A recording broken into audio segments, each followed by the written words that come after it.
ಆತ್ಮೀಯ ಸ್ಪರ್ಧಾರ್ಥಿಗಳೇ, classic education YouTube ಚಾನಲ್ಗೆ ಸ್ವಾಗತ. ನಾನು ನಿಮ್ಮ ಬಸವರಾಜ್ ಮಾಡಳ್ಳಿ. ಹಾಗಾದ್ರೆ ಸ್ಪರ್ಧಾರ್ಥಿಗಳು, ಈಗಾಗಲೇ ನೀವು PDO ನೋಟಿಫಿಕೇಶನ್ ಆಗಿದೆ. ಹಾಗಾದ್ರೆ ಆ PDO ಸಿಲೆಬಸ್ ಯಾವ ರೀತಿ ಅನ್ನೋದು ಕೂಡ ಗಮನಿಸಿದ್ದೀರಾ. ಹಾಗಾದ್ರೆ ಆ PDO ಸಿಲೆಬಸ್ ಅಲ್ಲಿ ಪ್ರಮುಖವಾಗಿರತಕ್ಕಂಥದ್ದು ಇವತ್ತು ಗ್ರಾಮೀಣಾಭಿವೃದ್ಧಿ ಮತ್ತು ಪಂಚಾಯತ್ ರಾಜ್ ಇಲಾಖೆ.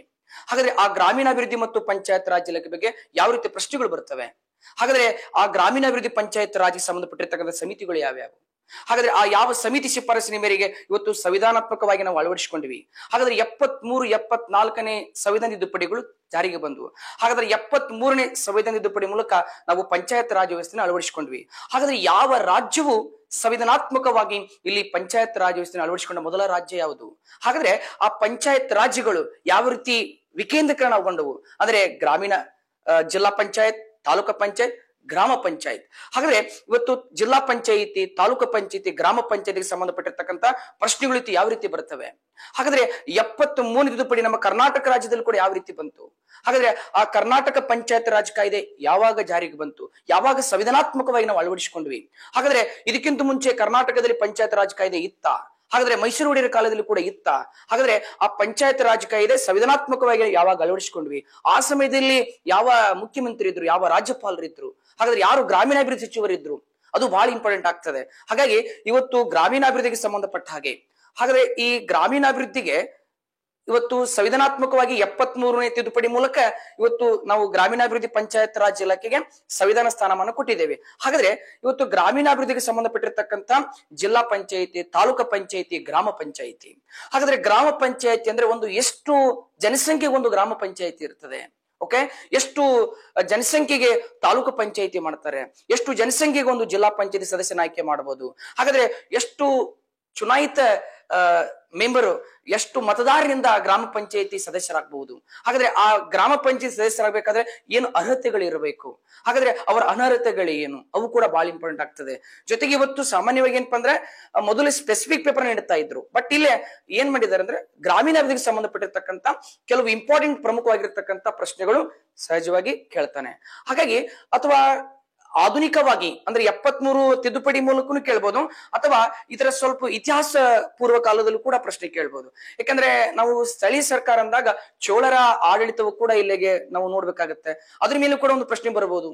ಯಾಕಂದ್ರೆ ಚೋಳರ ಒಂದು ಉತ್ತರ ಮೇರೂರು ಶಾಸನ ಹಾಗಾದ್ರೆ ಯಾವಾಗ ಬಂತು, ಯಾರು ಹೊರಡಿಸಿದ್ರು ಅನ್ನೋದು ಕೂಡ ಪ್ರಶ್ನೆಗಳು ಬರಬಹುದು. ಜೊತೆಗೆ ಮಧ್ಯಕಾಲೀನ ಭಾರತದ ಇತಿಹಾಸದಲ್ಲಿ ಕೂಡ ಈ ಸ್ಥಳೀಯ ಸರ್ಕಾರಗಳಿಗೆ ಯಾರು ಒಂದು ಆದ್ಯತೆಯನ್ನು ಕೊಟ್ಟರು. ಜೊತೆಗೆ ಏನು ಯುರೋಪಿಯನ್ರ ಆಗಮನ ಆಯಿತು, ಆಗಮನ ಆದ್ಮೇಲೆ ಇಲ್ಲಿ ಬ್ರಿಟಿಷರು ಕೂಡ ಏನಪ್ಪಾ ಅಂದ್ರೆ ಸ್ಥಳೀಯವಾಗಿ ಸ್ಥಳೀಯ ಸರ್ಕಾರಗಳಿಗೆ ಬಹಳಷ್ಟು ಏನಪ್ಪಾ ಅಂದ್ರೆ ಮಹತ್ವ ಕೊಡ್ತಾರೆ.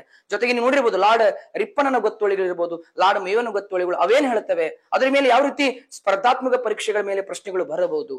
ಯಾಕಂದ್ರೆ ಇಲ್ಲಿ PDO ಸಂಬಂಧಪಟ್ಟಾಗ ಏನಪ್ಪಾ ಅಂದ್ರೆ ಗ್ರಾಮೀಣಾಭಿವೃದ್ಧಿಗೆ ಒಂದು ಇತಿಹಾಸದಲ್ಲಿ ಕೂಡ ಕೆಲವು ಪ್ರಶ್ನೆಗಳು ಬರ್ತವೆ. ಜೊತೆಗೆ ಏನಪ್ಪಾ ಅಂದ್ರೆ ಇವತ್ತು ಸಂವಿಧಾನಾತ್ಮಕವಾಗಿ ಯಾವ ಭಾಗದಲ್ಲಿ ನಾವು ಪಂಚಾಯತ್ ರಾಜ್ ವ್ಯವಸ್ಥೆ ಅಳವಡಿಸಿಕೊಂಡಿವಿ, ಯಾವ ವಿಧಿಯಿಂದ ಯಾವ ವಿಧಿಗಳು ಪಂಚಾಯತ್ ರಾಜ್ ಬಗ್ಗೆ ಹೇಳ್ತವೆ, ಯಾವುದು ಗ್ರಾಮ ಸಭೆ ಬಗ್ಗೆ ಹೇಳ್ತದೆ, ಯಾವ ಆರ್ಟಿಕಲ್ ಗ್ರಾಮ ಸಭೆ ಬಗ್ಗೆ ಹೇಳ್ತದೆ, ಮತ್ತು ಗ್ರಾಮ ಪಂಚಾಯತ್ ರಚನೆ ಬಗ್ಗೆ ಹೇಳ್ತದೆ. ಟೋಟಲ್ ಆಗಿ ಏನಪ್ಪಾ ಅಂದ್ರೆ ಸ್ಥಳೀಯ ಸರ್ಕಾರಗಳಿಗೆ ಸಂಬಂಧಪಟ್ಟ ಹಾಗೆ ಇಲ್ಲಿ ಜಿಲ್ಲಾ ಪಂಚಾಯಿತಿ, ತಾಲೂಕು ಪಂಚಾಯಿತಿ, ಗ್ರಾಮ ಪಂಚಾಯಿತಿ ಈ ಮೂರರ ಮೇಲೆ ಏನಪ್ಪಾ ಅಂದ್ರೆ ಪ್ರಶ್ನೆಗಳು ಇವತ್ತು ಸಹಜವಾಗಿ PDOಗೆ ಸಂಬಂಧಪಟ್ಟಿರ್ತಕ್ಕಂಥ ಪ್ರಶ್ನೆಗಳು ರೂರಲ್ ಡೆವಲಪ್ಮೆಂಟ್ ಗೆ ಸಂಬಂಧಪಟ್ಟಿರ್ತಕ್ಕಂಥದ್ದು ಕೂಡ ಬರ್ತವೆ. ಜೊತೆಗೆ ಇಲ್ಲಿ ಯೋಜನೆಗಳು ಕೂಡ ಬಹಳ ಇಂಪಾರ್ಟೆಂಟ್ ಆಗ್ತದೆ. ಗ್ರಾಮೀಣಾಭಿವೃದ್ಧಿ ಯೋಜನೆಗಳು ಕೂಡ ಇವತ್ತು ಗ್ರಾಮೀಣಾಭಿವೃದ್ಧಿ ಯೋಜನೆಗಳು ಕೂಡ ಏನಪ್ಪಾ ಅಂದ್ರೆ ಅದರ ಮೇಲೆ ಕ್ವಶನ್ಸ್ ಬರುವಂತ ಸಾಧ್ಯತೆಗಳು ಬಹಳ ಇವೆ. ಯಾಕಂದ್ರೆ ಈಗ ನೋಡಿರ್ಬೋದು MG ನರೇಗಾ ಬಗ್ಗೆ ಕ್ವಶನ್ಸ್ ಕೇಳಬಹುದು, ಅಥವಾ ಸಹಜವಾಗಿ ಏನಪ್ಪಾ ಅಂದ್ರೆ ಒಂದು ಗ್ರಾಮೀಣ ಭಾಗದೊಳಗಿರತಕ್ಕಂತ ಒಂದು ಕುಡಿಯುವ ನೀರಿನ ಬಗ್ಗೆ ಯೋಜನೆಗಳ ಬಗ್ಗೆ ಪ್ರಶ್ನೆ ಕೇಳಬಹುದು. ಹಾಗಾದ್ರೆ ಆ ಯೋಜನೆಗಳು ಯಾವ್ಯಾವು ಅವೆಲ್ಲವನ್ನು ಕೂಡ ತಿಳ್ಕೊಳ್ಬೇಕಾಗುತ್ತೆ.